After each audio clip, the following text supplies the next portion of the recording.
Our agenda for today is we want to wrap up our discussion on list processing events so that I can give you your next homework assignment, and then also we will deal with any questions you might have here at the outset as we get going. And then our next stop is the class builder, which will also lead us to another homework assignment. So we have several things to talk about today that'll let us give you a couple more homework assignments to be due here in the remaining weeks of the semester. Your current homework assignment is due, I guess it's tomorrow evening. So hopefully you are, if not finished with it, at least substantially through it. Any questions that perhaps has come up in your working on the homework, or questions otherwise about other things? Yes, sir. I have a question about the third method, show from country plots. Okay, so let me pull up the homework here so that we can all look at it.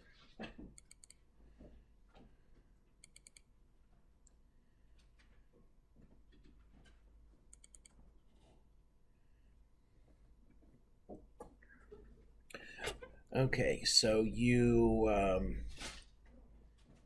I don't want to mess with that right now. I'm going to click yes. All right, so the third method, show from country flights.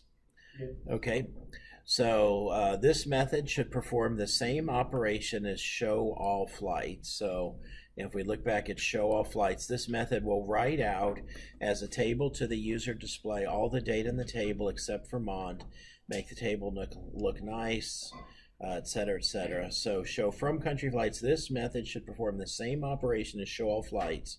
So it's going to print out a table on the screen, but it should only display those flights that are from a designated country, which is passed in as a parameter. In the event the country passed in has no flights, an appropriate message should be written to output.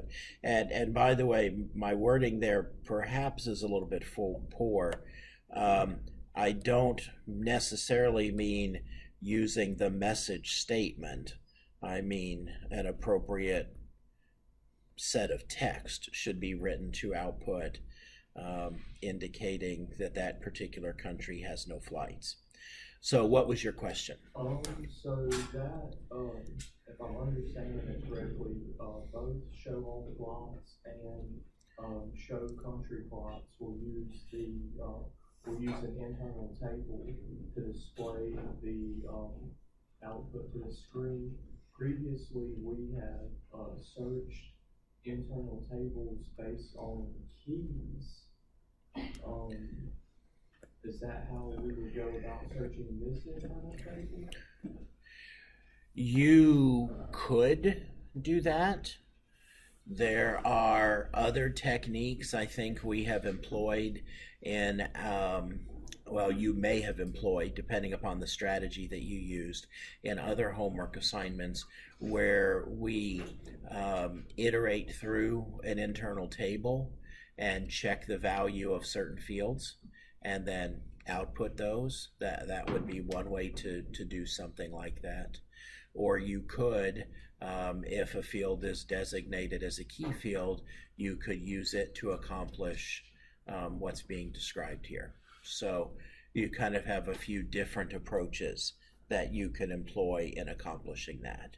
If we were to do the key field, I haven't gone into the rest of these methods here, but it looks like the key field would need to change depending on what value we're searching for, or would we need multiple? I believe you can designate multiple fields as keys, and when you do that, you make them searchable, and you would not necessarily have to employ all keys when making them searchable. So I think you could incorporate a design into your internal table that would perhaps designate multiple fields as key fields to use them as you are describing. Absolutely. Very good questions. Other questions? And it's not user input that's making that designation. There is no user input anywhere at all in this so we program. just pick something just to prove it works. Yeah, and the idea would be in your testing, obviously there are flights from the U.S., so you should pass it the U.S. to see if it responds appropriately, and then pass it Zambia to illustrate that it responds correctly. So yeah, think about your test cases. Basically, you want to show that it behaves correctly in the different scenarios that might occur.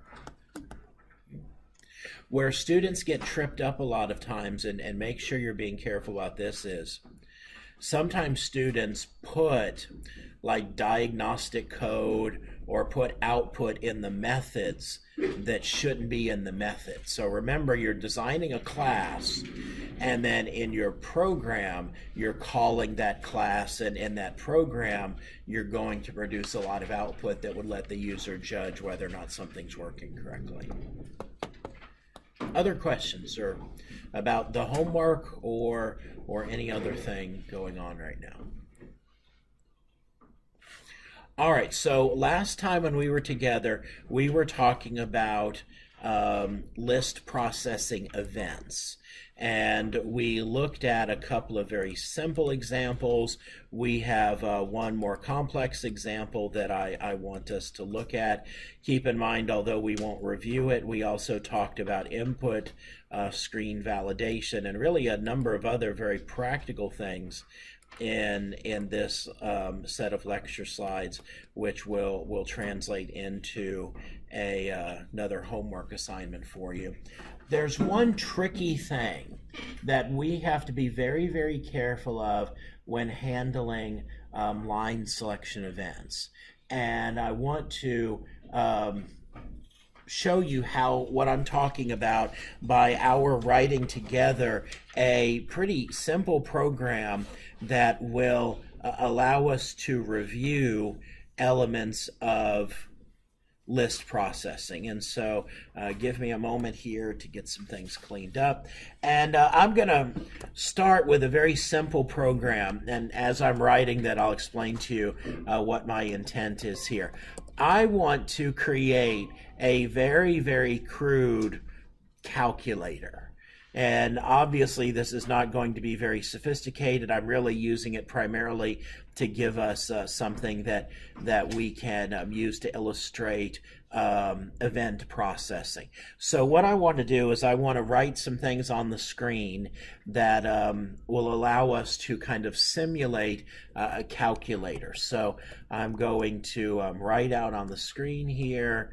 I've set up a loop here to do something 10 times. And I'm going to write out SY index, and we'll just start out with a really, really basic example here. And so this code right here is not doing anything super sophisticated or fancy. It's just writing out the numbers 1 through 10 to the screen. Okay, I could, put them someplace. I'll go ahead and move them over to column 20 just to center this on the screen a little bit, but this is a pretty straightforward do loop. So here's the scenario. What I want to be able to do is I want to put a total field at the bottom of the screen. By bottom of the screen, I just mean underneath this list. And I want the user to be able to double click on or choose any of these numbers and have that accumulated in the total. So the total will start out at 0, and then if you double click on 9, the total will be 9. And then if you double click on 2, the total will be 11. And then if you double click on 4, the total will be 15. So nothing super sophisticated here, a very, very crude calculator, but will give us an opportunity to note something very, very challenging as it relates to event handling. So we're just going to take this piece by piece. I said that we need a total, so I'm going to have a data statement here, and I'm going to create a data object called total, which will be of type I. and I will initialize it to 0. And then down here, I will write, we'll put this at column 30 just to make it 25 to make it stand out. We'll write, and actually I have to be careful here, that moves over there, and I'm going to write total colon and then write out the value of the variable total. Okay, so once again, we're kind of taking an incremental approach. I'm kind of creating this program with you together the way I would create it myself if I were writing this as a homework assignment. And we see a couple things here. And remember, I told you about this, but this is a really good opportunity to remind you of this. We should not be doing in our output what you see going on here with my total output, where I have total and then this river of white space and then the number 0. We have the skill necessary to clean that up, and it's very easy. We just do that to get rid of that unneeded white space. So you should definitely get in the habit of 9 times out of 10, you're probably going to be using that star in parentheses around data objects when you're writing them out. And it probably would be nice here, just for the sake of clarity, to drop an underline in there to divide these out. But let's see, we'll be able to see now how I have cleaned up total. And so the idea, just to recap, is I have a crude calculator, and I want to be able to double click on these guys right here and have that add to the accumulated total. You can see right now it doesn't do anything because I have not built in an event handler. And so I have 2 issues here. I have to create an event handler, which means I'm going to have to introduce the code at line selection and put some code with that to serve as my event handler. But that's not sufficient in and of itself. What I'm going to have to do on the main screen, if you will, if we use that to refer to the code before the event handler, is I am going to have to hide some values in order for the event handler to know what number it received. Because the key thing here is, even with the introduction of an event handler, that doesn't mean that it knows just magically which line you clicked on. So I have to hide information in that line for it to know what to do. So the obvious question is, what do you think we should hide in the lines in order for the event handler to be able to do what it needs to do?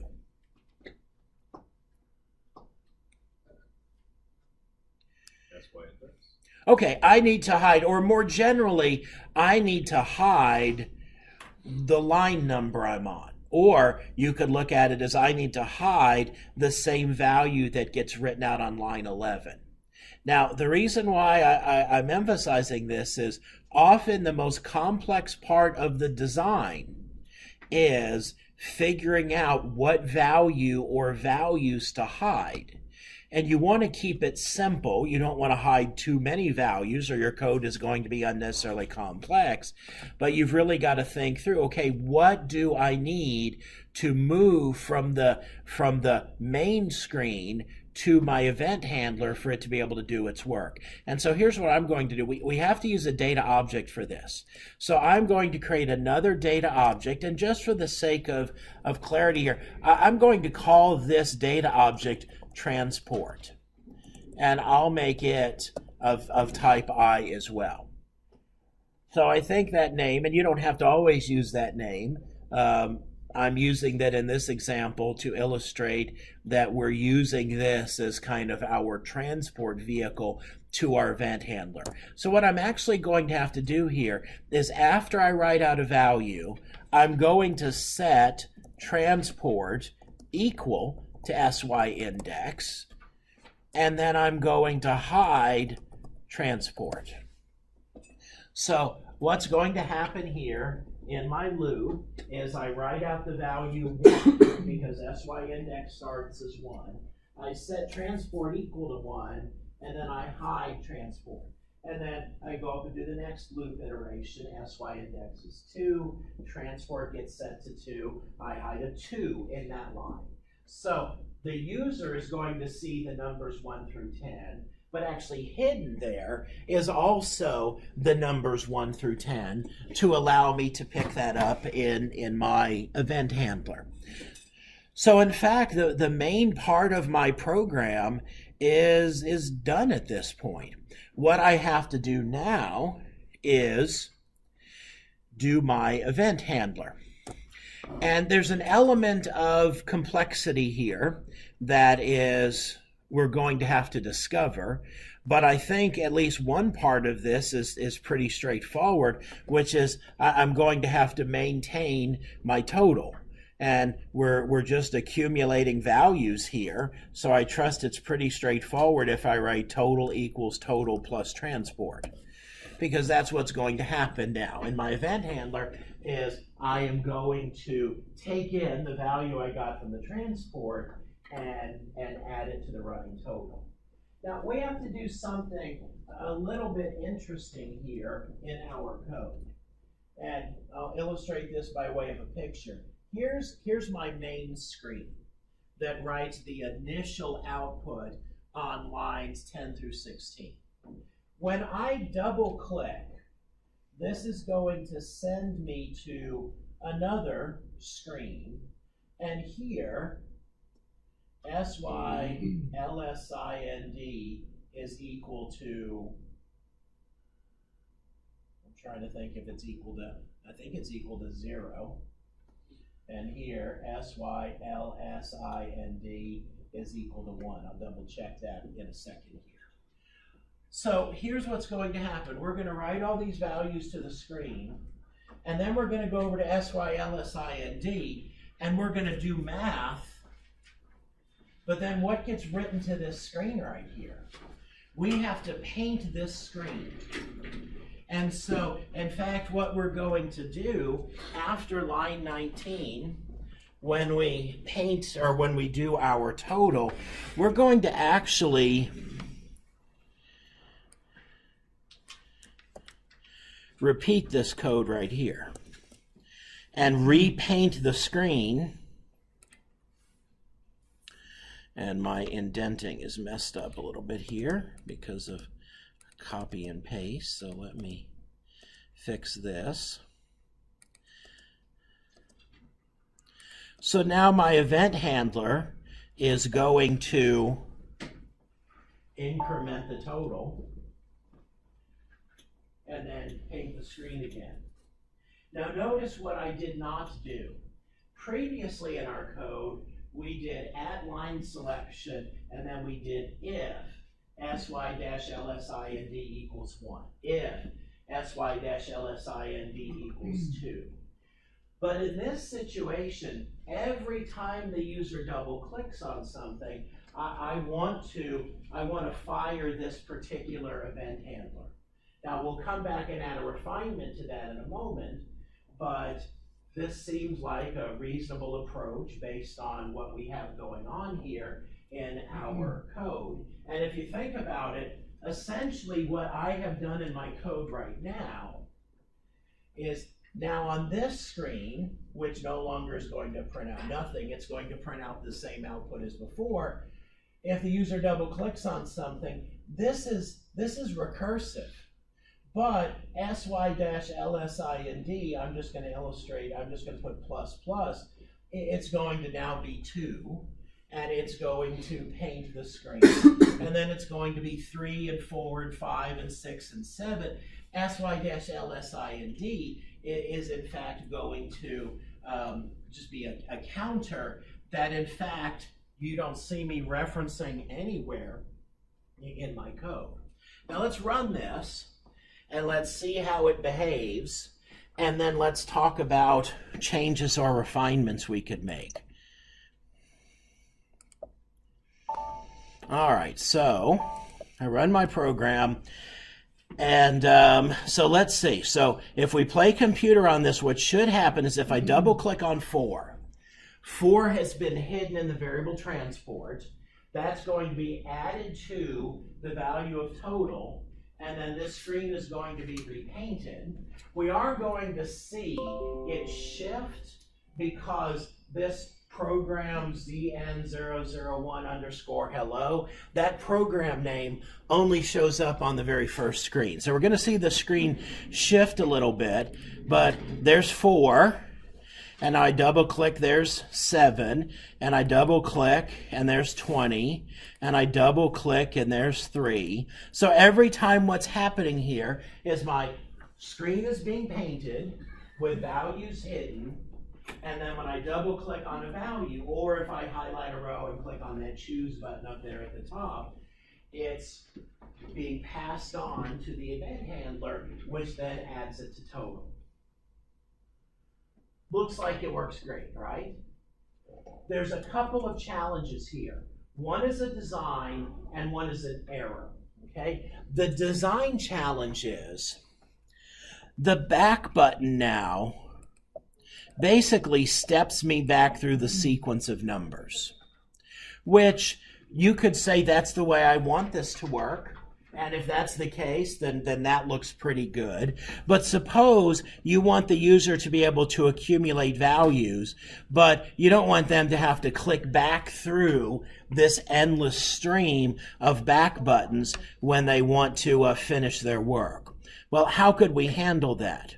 Well, one thing that we could do is we could explicitly manage sy-lsind. And instead of allowing the user to do what we have here, which is to continue to pile up more iterations of the next screen, we could truly make this recursive and just have this guy loop back on itself every time. And so we only are on the original screen, or we're on the screen where sy-lsind is equal to 1. And that's really easy for us to fix in the code, because what we could simply do is put here in our event handler sy-lsind equals 1. And so now what's actually going to happen is, let's see, I've got to activate this. And so in this situation, 4, and then 7, and then 5, and then 9. But most importantly, when I hit back, I go back to it being 0, so the back kind of serves as a clear.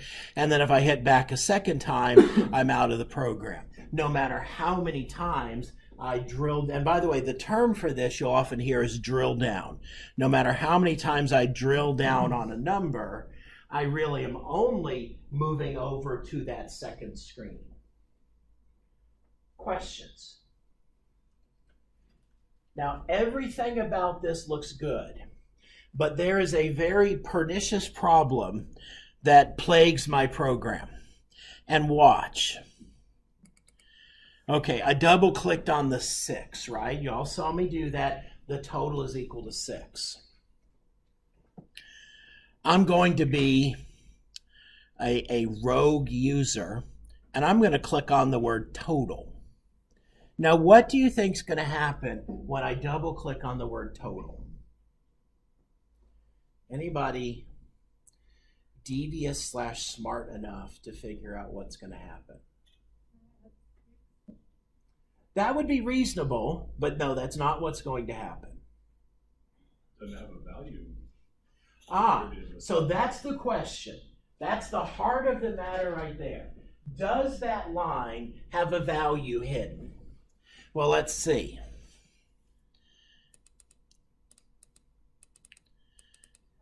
What's happening every time I double click? It's adding up to 10 every time. Why is it adding 10? What's that? Because it's the closest. No. It's set to 10 from the index.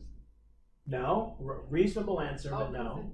It's the thing that you fell through to, so everything past that is 10. Anything that's not. Maybe you're in the right neighborhood, but no. What was the last value I hid? 10. Okay. So when you hide something, until you hide something different, that value is hidden on every line that follows it. So I'm pretty sure, although not 100% sure, that if I double click on this line right here, it's adding 10 too. Okay? The U line? Yeah. So that's where we have to be careful. When we hide a value, it gets written to every line until we do something to stop it. So that raises a question in the context of this program. How do I fix that? Well, this is where in programs that you write, you're going to have to think about what makes sense in the context of that program. But in the context of this program, see, the problem is, on line 23, I hid the transport value, which is 10, the last time I go through that loop. U line is not a write statement, but it puts stuff out to output. It's hiding a value too. It's hiding whatever the last hide statement was. And this write line right here is hiding that as well. So how do I fix that?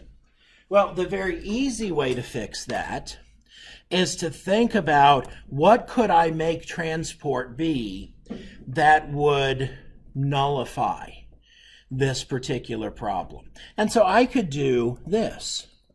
Transport equals 0, hide transport.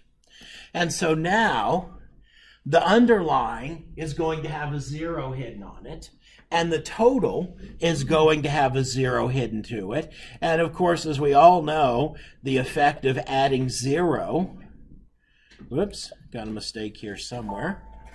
Let's see what it doesn't like. Line 25. Line 25, oh, I got a space problem there. There we go, thank you. So now, realize I'm going to double click on the line, which is going to fire the event handler and add 0. That just added 10 to the total, didn't it? That's kind of interesting. Let me double click on total. Total is, well, total. You didn't change it in the first page, only in the second one. Thank you. Yeah, this is the kind of stuff that, like, at 1 o'clock in the morning when I'm writing code causes me to want to pull my hair out. So yeah, right here, I need this same code that I put in my initial painting of the screen. Thank you for catching that so promptly. So now we in fact should see this working correctly. So now I double click on the line and nothing's being added. I double click on total and nothing's being added. But then I come up here and start clicking on numbers. They get added.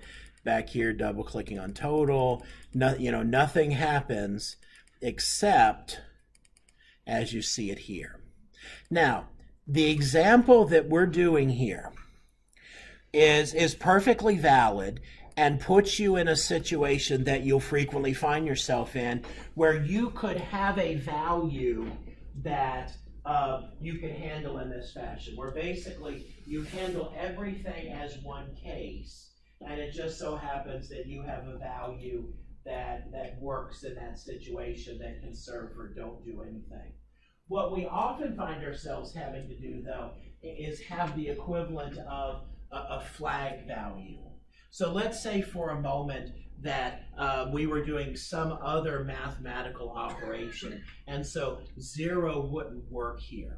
We might have to hide another variable that would be set to 1 if we wanted to process the line, or 0 if the line was one that shouldn't be double clicked on.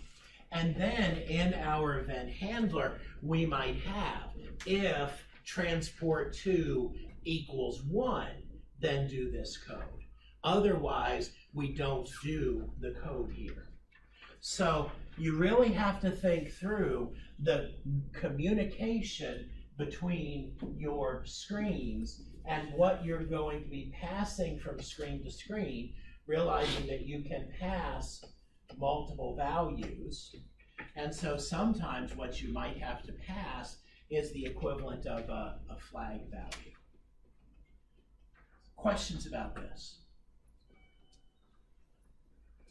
All right, so there's an example on your slides of event handling that I want us to look at together, and we'll run it and then move on to our next topic for today. This is obviously a little bit more sophisticated of a program involving event handling, and it is similar in a lot of respects to what I am going to ask you to do for your next homework assignment on this particular topic. So let me put this into the editor here and fix this issue here with line length.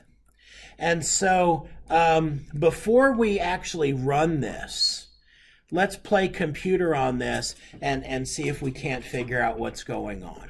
So our program starts, and we have a select statement where we say select carid, conid, erp from, erp to, dep time, from spfly into table at data, itable underscore spfly. Okay, well, a couple of observations. That's the new SQL code.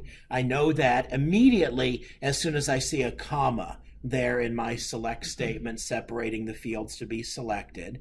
And then I also know that because I see an @ symbol in front of a variable.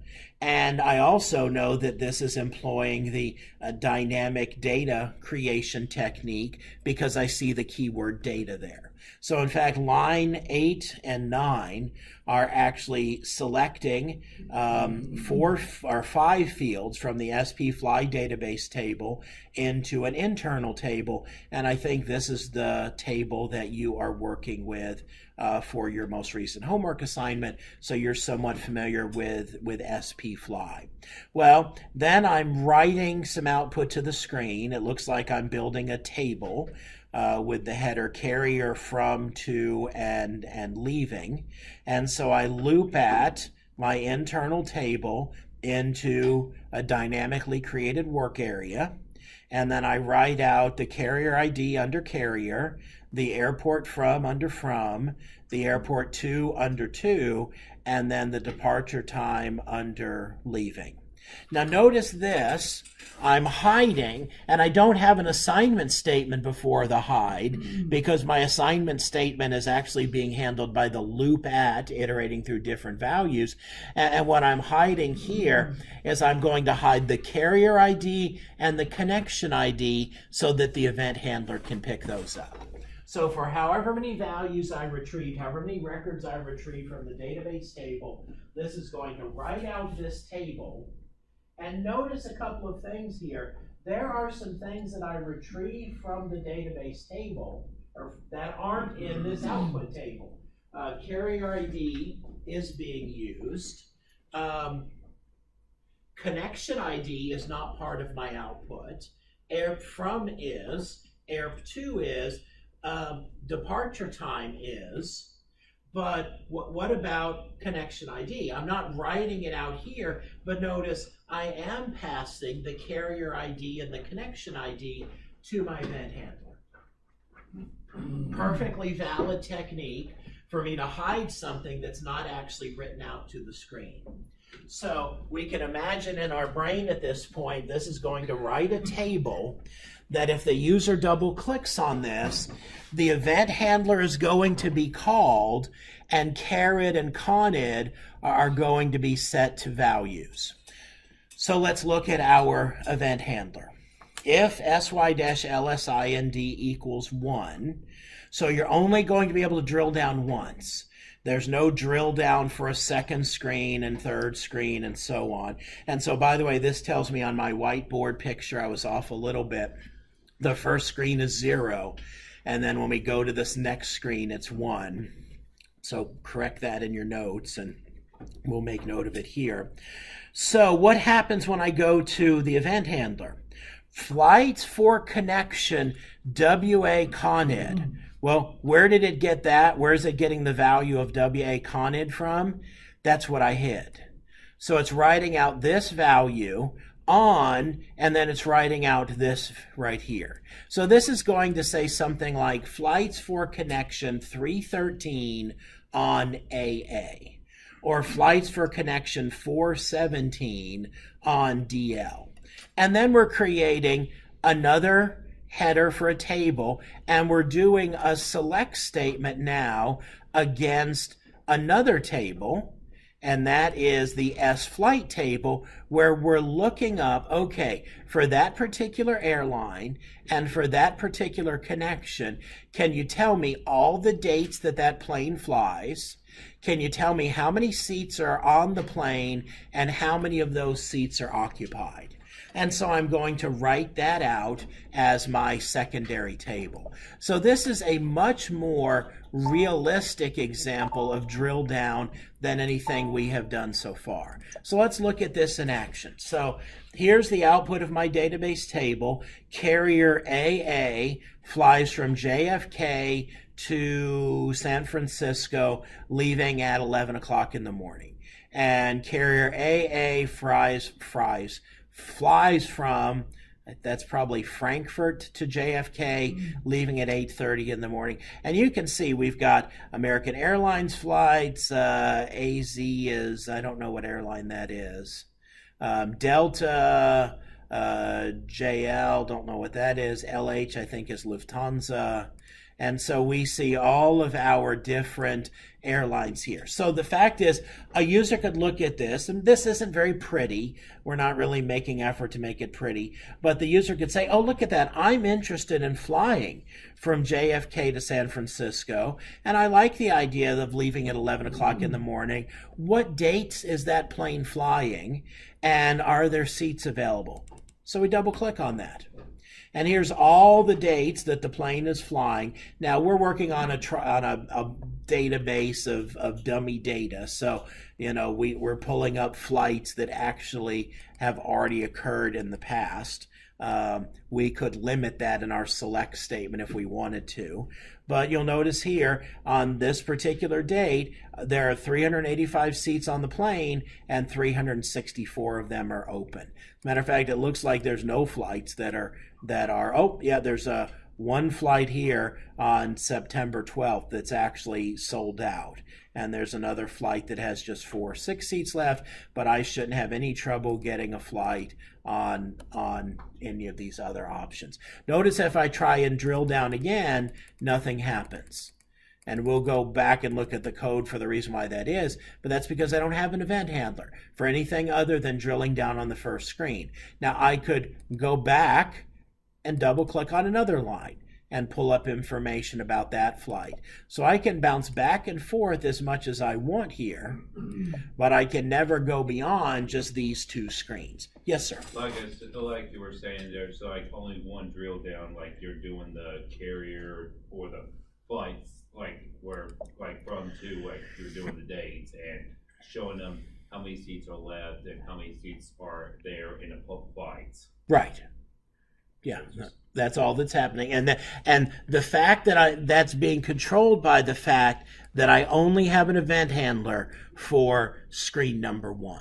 So really what's happening is when the user double clicks on something, they're going to SY, they're trying to go to SY-LSIND, but there's no event handler, so there's no there, they just don't go anywhere. So this is an example that is very, very similar to something that I am going to ask you to do for your homework assignment. Some of the key things here to think about are what I need to do in terms of data passing from my first screen to my second screen. Now, an interesting question that I would have for you is, what's going to happen, and this is what you should do in testing your program, what happens if the user, isn't real good at clicking their mouse, and what happens if they click on this header line here at the top. And look at that. If I double click on this guy right here, what happens? Flights for connection 3517 on UA. This is kind of really interesting, and I don't know that I could explain to you exactly why it happens, but that is the very last flight in the table. So for some reason, the last value written winds up getting copied back up here to the top. So there are a few different ways that I could handle this that would involve something that I would hide in these lines here at the very top. Now, what'd be interesting is if I try and do this, let's see if that in fact solves my problem. And you can see right away it doesn't like that line of code at all. And let's see what it has flagged as an error here. WA caret is unknown. WA conit is unknown. So that's kind of problematic. And that happened because it was created, those didn't come into effect until line 13 because of the way I've used the loop. So what choice would I have here? Well, we could employ a technique similar to what I suggested a moment ago, and admittedly it's kind of clunky. Sometimes we can get away with not doing this, but I could do something like this: data flag type I, and I'm going to initialize it to a value of 0, and then on this line right here, oops, don't want to do that. And so on this line right here, I'm going to hide flag. And then what I'm going to do is right after I do that, I'm going to set flag equal to 1. And then down here, I'm going to hide flag. And so now this is only going to fire if sy-lsind equals 1. And let's see if this will work. And flag equals what? 1. So let's see if this will in fact address my event handling issues. So double click, not going anywhere. Okay, double click here, that's working well. So, and if we go back, this is still working just fine, but double clicking up here does nothing.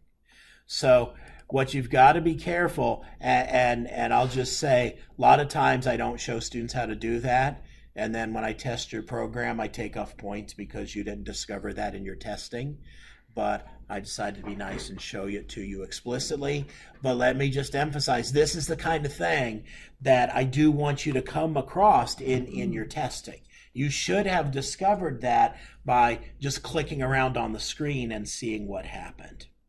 So let me just point out to you that this example is on the slide that you have, but our use of the flag variable as we have just introduced it is going to be on the video, but it's not on your PowerPoint slide.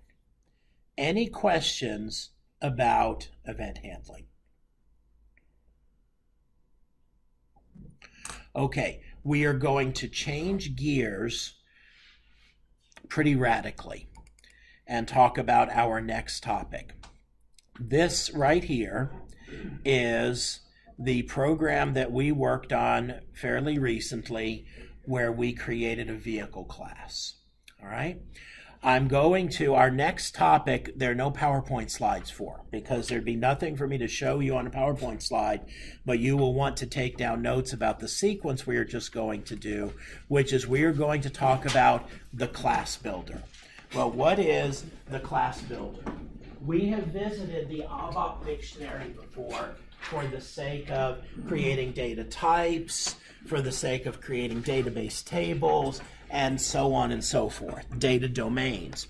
Well, how do we put a class definition in the ABAP dictionary? And the answer to that is, at least to start with, you can't get there from the ABAP dictionary interaction screen that we have been using so far. My speculation is, although I don't know this for sure, is that when ABAP objects came into being, they decided to give it its own transaction as opposed to just adding it as another thing on that main ABAP dictionary screen. So here's one big thing you need to write down: transaction SE24. Transaction SE24 takes us to what's called the class builder. Now, I have a handout for you that relates to the example we're about to do. This is the program that I just showed you a moment ago. This is our vehicle program, at least as far as the class definition. This is not the code that actually creates the vehicle, but this is coming around and you'll get this. What I recommend you do always, without exception, is before you even think about putting a class in the class builder, you create it in a single program and make sure it works. Do all your testing, do all your refinement, and then when you're sure you have your object definition the way you want it, come here to the class builder. And I'm going to show you the process that I follow, which you may want to adapt or you may want to do this as well. So I'm here at the class builder. The first thing I have to do is give my class a name. And like everything else we put in the ABAP dictionary, we have to follow our naming convention, which is to start this data object, this class definition, with our username. So I am going to define a ZN001 vehicle. And so I type that into the field. I'm told that there's nothing of that sort that exists right now, which is what I would expect. So I'm going to click on Create. And the first thing I'm asked is this a class or is it an interface? We haven't talked about interfaces yet. I don't know that we will. You read about them in your textbook. This is going to be a class, so I'll just click on the green check mark. Now I get asked, first of all, for a description. And this is going to be, my description is going to be a info on a vehicle and a driver. Is this going to be something that's publicly available or is it something that's private? And this is something I want publicly available in the ABAP dictionary. And I love this. Is it a usual ABAP class or is it something else? And the fact is, it's a usual ABAP class. So I can just leave that radio button in place. And you'll notice that by default, final is checked as well. We have not talked about inheritance. If I wanted this to be something that later on in an inheritance situation could have a child, I could toggle final off. In this case, it really doesn't matter. I don't plan on creating any children for this, but there's no harm in toggling final off to allow for that possibility in the future. So this is the basic information on the class to be created, and I'm going to click on Save, and then our normal things that we have to do of putting it in a package and so on. And ultimately, I find myself at this screen. Now, this is, compared to anything else we've done in the ABAP dictionary, this is going to require a lot of work, and maybe even more so than creating a database table. And so this is where having source code already created to guide you will be really, really helpful. So notice we have tabs here for interfaces and friends and attributes and methods and events and types and aliases. And so I have all these different tabs, and what's on the rest of the screen is going to vary depending upon which tab I click on. And so my encouragement to you is to create things very much in the way you have in your source code. And so I do exactly what I'm going to show you here, which is I bounce back and forth between my source code and my by class builder. So the very first thing I'm doing in my vehicle definition is in the public section, I'm creating this type called driver struct. Now, ironically, this is one of the more complex things we're going to do, which is creating this type. So I'm creating a type, so I click on the Types tab. Okay, and the name of this type is driver struct. Driver struct.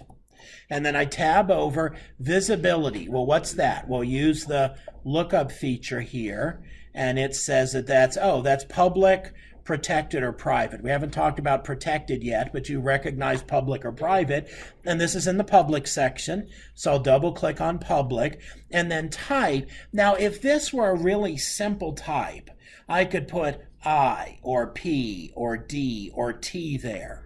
But this is a complex type. It's a structure. How do I define a structure? And I use this button that's to the right of associated type that is, when you hover over it, it's called direct type entry. So if I single click on direct type entry, it says what you're working on has been changed. Do you want to save it? Yes. And it shifts me to a screen that resembles what we see in our source code.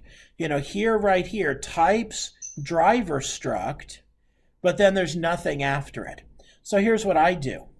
I go back to my code right here, and I say, oh, copy, copy, copy, copy, Control X, tab back here, paste,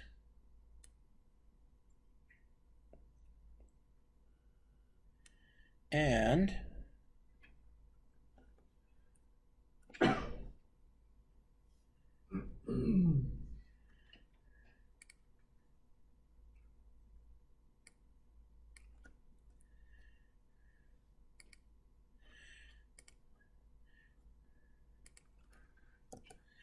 so basically I have moved my code from my main source code now into this screen that's associated with the class builder. I'm going to save this. I'm going to go back. There's a couple different ways I could go back. I could hit this back button, or I could hit this back arrow. They both are going to result in me going to the same place. I go back to this screen, and notice this has now turned green. That's a way of saying, okay, I have a definition for this driver struct, but it's too complicated for me to show on this screen in this table. So what I like to do periodically is do a check, and everything's good. Okay, so now I go back to my source code. All right, the next thing I have here is a type called MPG type. So this one is not as it's not a structure, so I can do more typing here. This is MPG type, and be careful about this. You might be tempted to type in the word public, but you've got to make sure that you actually pick the word public and the type. And if you'll notice here, MPG type is type P length 2 decimals 1. Well, I can put in the type P, but there's no place for me to type in the length or the decimals, so I have to resort to this same trick again of clicking on this right here, and yes, this has changed. Type creation is like the most clunky part of this. But so here's my type P, and my length of 2, and my decimals 1. So now I've put that in there, and we'll go back. And once again, what I like to do is check to make sure I haven't screwed anything up. And then once I'm confident I haven't, then I like to come back here and just delete this as my way of showing that I've taken care of this. Okay, well now the next line of code I'm looking at here is an attribute. It's a data statement. So I'll come back here and now I'll switch to the attributes tab. Okay, and the name of the attribute is driver. Level, what does that mean? Well, look up the values. Is it an instance attribute? Is it a static attribute? Or is it a constant? Well, it's an instance attribute. So I'll double click on that. Visibility, this is going to be our good friend public, private, or protected, and this is public. Well, what's this right here? What do you think that is, that next thing right there that you have the hint of the little R? What's that? Read only. Read only. And in fact, it is read only. So I toggle that. And the type associated with this is our driver struct. So I've now created that attribute. Check it. It looks good. Go back to my source code and I'll wipe that out. Questions? So it recognizes driver struct because you've already placed it in the ABAP, dictionary? you got it. You got it. So next thing up is the constructor. Now a constructor is a type of method. So I click on methods, and this is really kind of interesting here. And I've got to find it on the screen. Oh, and this is really tricky. My screen is blown up, and so we're not seeing what we would see if you were working at your desktop machine, or even if you didn't have your screen blown up big. There is a special button at the top called Create Constructor. And so when I want to create the constructor, I can't just type constructor as the method name. You would see a whole row of buttons here at the top on your screen, one of which is create constructor. So I click on that. And that adds that line. Constructor, it's an instance method, it's public. This is funny to me. The constructor gets its own little, I don't know, hammer and sickle symbol next to it. And so this whole column here, that's the only one that's going to have anything in it, is that constructor there. So if you look at your source code, you say, okay, well, so now I've said that's a constructor, but how do I handle the parameter passing associated with the constructor? Well, with this line highlighted, notice we now have a button here called parameters. So I'm going to click on parameters, and now I'm taken onto a screen where I can specify the parameters. And I'm just looking at my hard copy now. There's a parameter there called name. Okay, what's this right here? This is pass by value. This is not pass by value, so I don't toggle that. This right here is optional. Name is not specified as optional. So the type associated with name is string. And does it have a default value? Yes, it does. It has the default value, no name. And I have to be careful to put that in single quotes because that's a string. Well, then I have another parameter here called age, which is type I, and it is optional. So I'll toggle optional on. And then years driving, which is also optional, and it is type I. And then MPG, which is type P, and has a default value. And I have to put this in single quotes because there's a decimal value there, just like we were doing this in our source code, like we did in our source code 18.8. And so there are my method definition. So now notice I've got this button right here called back to methods. And so I go back there, there's my constructor. I can do a syntax check, everything's good. And so I like to do this because I feel a sense of accomplishment. I go back here and now I delete this. Okay, and so we won't, because we're running short on time, we won't actually put in all of these methods, but I'll show you the say hi method. Say hi, okay, it's an instance method. We talked very briefly about class methods or static methods, but we don't have any of those in this program. This is a public method, and over here, we've been bad about this, but we really should be putting in description. So prints hi on the screen. And so there's my say hi method. There are no parameters associated with it. So I'll come back here and I'll delete this, but I don't have to worry about that. Let's do the set MPG so we can see another one here that does have parameter passing with it. And so this is a instance method. See, sometimes when you try and type it yourself, it won't let you do that. You're going to have to pick it from the pick list And so instance method, this is public.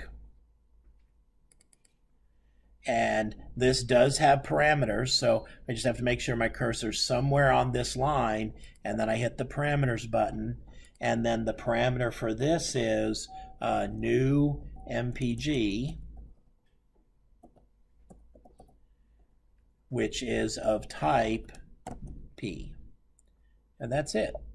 And I'm just being really careful here to match what I had in my original source code, because I know what's in my original source code works, and so I don't really have to put much thinking into this. We'll go ahead and put in the show driver method, just because it's so easy. Show driver is an instance method, and it is public. So we have other methods, and we really should look at some other more complicated methods here that have parameter passing. So let's look at set driver info. Notice it has 3 importing parameters. So how does that work? So I come back here and I do set driver info, and I start out just like before. This is an instance method, and it is public. We're actually going to see something a little bit different now on the next screen.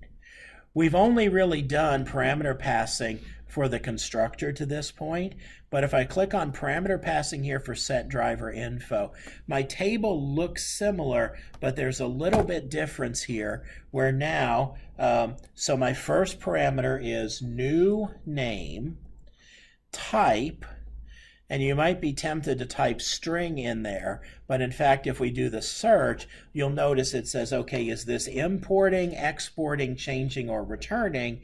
And this is importing, and it's not passed by value, it's not optional. The associated type is string. And then I have new age, which is also importing.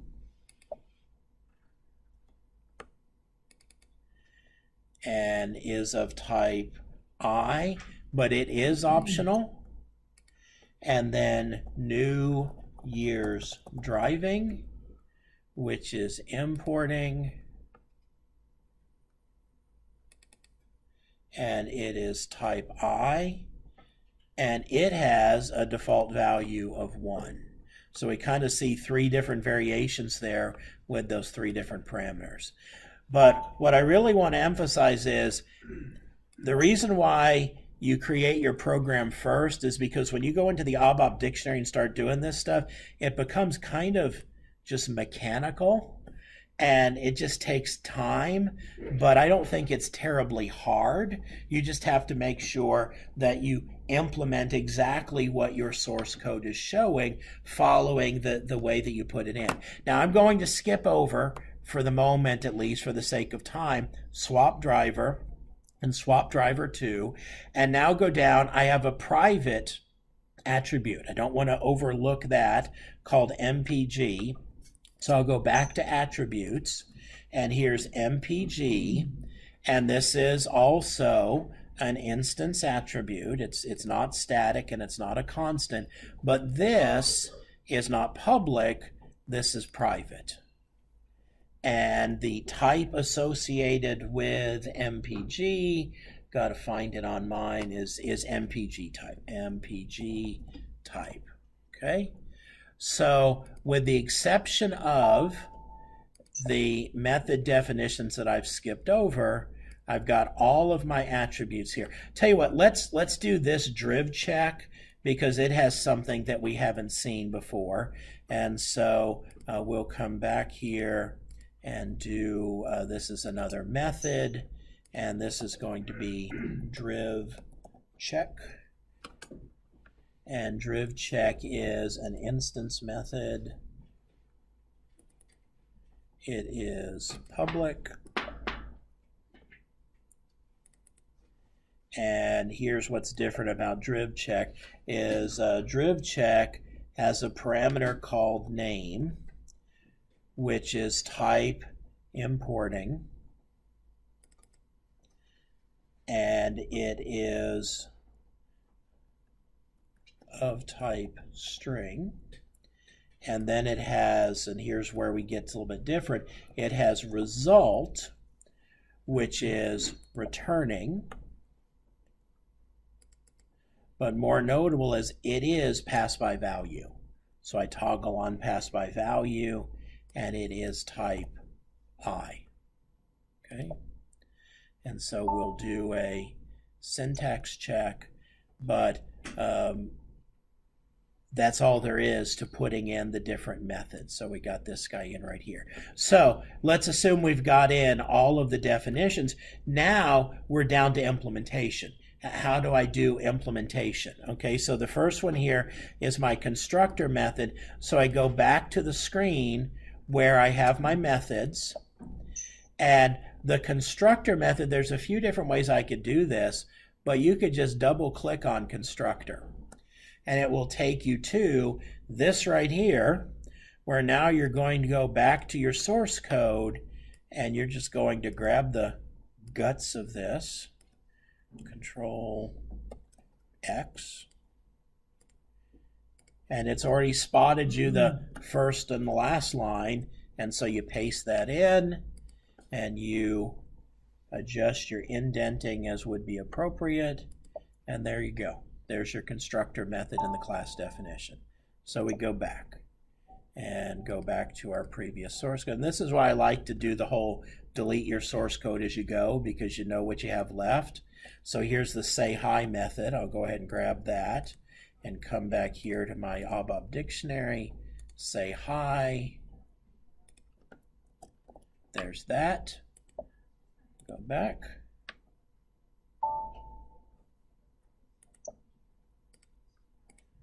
So it's kind of,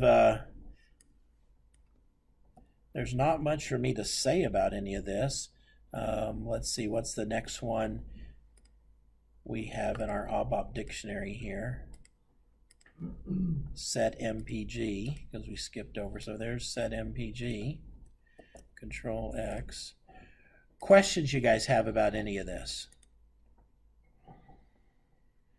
All right, so I do not have this whole thing implemented at the moment. So let's see what happens, by the way, if I try to activate this. When you go to activate this, notice it activates a lot of stuff. It has to actually activate all of your methods independently. So don't be shocked when you see a list of things when you go to activate your class definition. And I hit the check mark here, and everything was activated, although I don't have a fully defined object. Now, let me say the one last piece of this is when I'm done, all of this should be gone, basically. And then down here, how do I use this in my program? Well, I would literally just have to change this one line right here to say data my vehicle type ref2 ZN011 vehicle. And wouldn't really have to change anything else in the whole program, because that will instantiate it then using what's in the ABAP dictionary. One of your homework assignments is going to be to take the homework that you are working on right now in the context of writing a program and put that class definition into the ABAP dictionary. So if any of you get done with your current homework, get it done, get it turned in, and you want to start working ahead, know that that's a next homework assignment coming. Okay? Questions? When you're doing the type in this process, if it's a type that you may have already set up in the data dictionary? Yeah, you can search for it, or you could type the name for it. Absolutely. Absolutely. Other questions? Yes, sir. I know you showed on the example with the set, one of the set methods. You never really gone to like get method or something like that. Well, it would be the same as what we were doing here, where you've already written the code for it. So we're not so much focused on the code. When you're ready to put in the ABAP dictionary, you've already created the the interface for it, when you put in the definition section, you just come back here and double click on that name of that method and then just paste in your source code. Just being careful not to duplicate the lines that are already there. So you don't have to make any adjustments to it as long as your code was working in your test program. Okay? Other questions? Yes, sir. The only way to do this is just by freehand putting it all in. There's no import or anything. There might be, but I don't want to tell you about it because I want you to learn how to use the dictionary. Ask me that again, like on the last day of class, and I'll show you there is a shortcut. But you need to learn how to put it in manually. Okay? All right. Well, have a good rest of the day, everybody, and I'll see you when we get together next week. Don't forget about your homework, and if you have any questions about anything, do feel free to come by or to send me an email.